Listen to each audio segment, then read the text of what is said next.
Okay, for another conversation for another night. We're on to resolution number 2016-76, supporting Standing Rock Sioux protest against the Dakota Access Pipeline. Okay.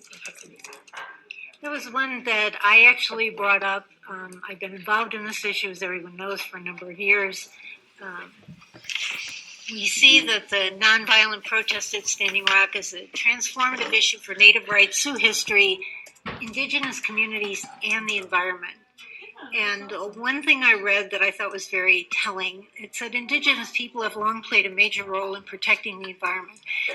As the people who live in many of the places where extracting and transporting fossil fuel take place, as protectors of places and ecosystems from rivers to forests, from the Amazon to the Arctic, and as people with a strong sense of the past and the future, of the deep time in which short-term profit turns into long-term damage, and the rights of the collective over individual profit. So I thought, well, who else is supporting Standing Rock? More than 300 tribes and First Nations, cities and municipalities like Santa Barbara. I didn't know about Los Angeles, Seattle, Minneapolis, and St. Paul.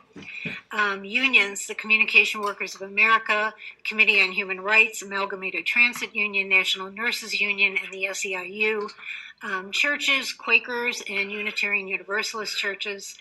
Latino organizations, League of United Latin American Citizens and Green Latinos, and national organizations like 350.org, and the UN Permanent Forum on Indigenous Issues. So the question is, why should we do this? We live in Lafayette, in this small community in Colorado. And here's why we should make this statement. Because we were one of the first communities, and the only one in Colorado, that passed a community rights amendment to our city charter that banned oil and gas extraction as a violation of the community's rights, our right to clean air and clean water. And I think this fits perfectly in with something that we've already done, an industry that we've already fought very hard in Colorado. We were one of the 4 communities that was sued. We made national news along with the others.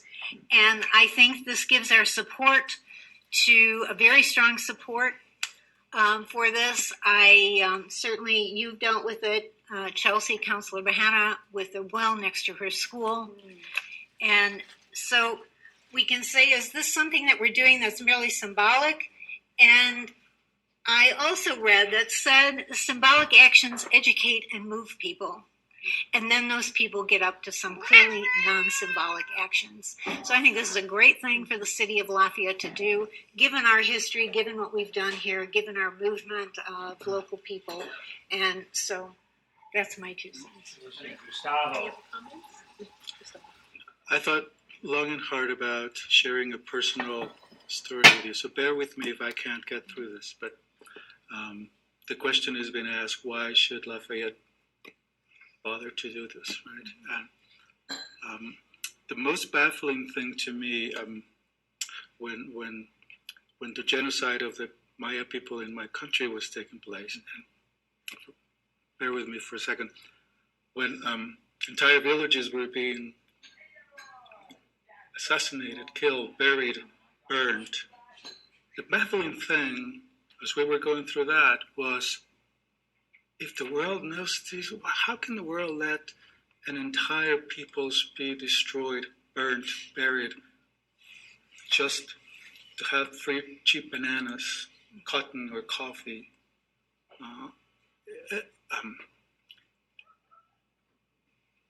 We asked the question, why isn't the world doing anything? But you know why? The world probably didn't know this. I don't know. Out of all that, the nation of Norway shows up. The nation of Denmark shows up. The nation of Sweden and Finland show up. And all of a sudden, there's enough pressure on the United Nations that this is taking place.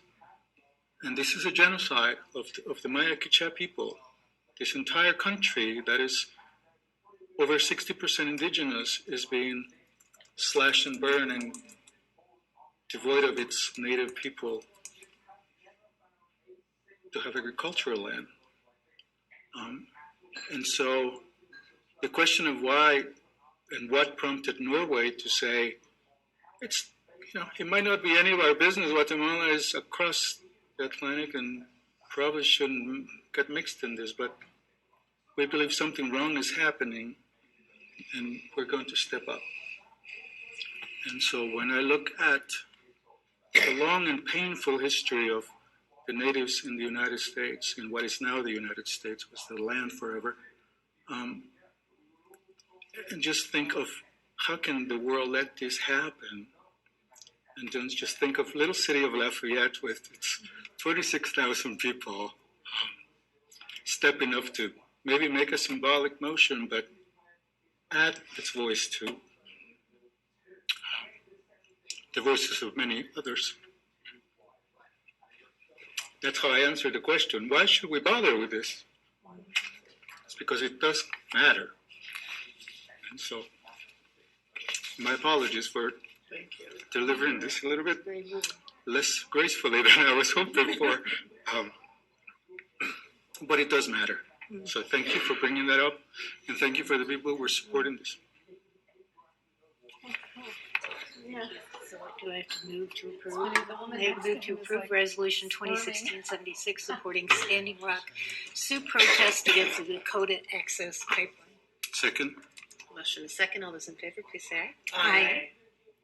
That passes. Thank you. Thank you.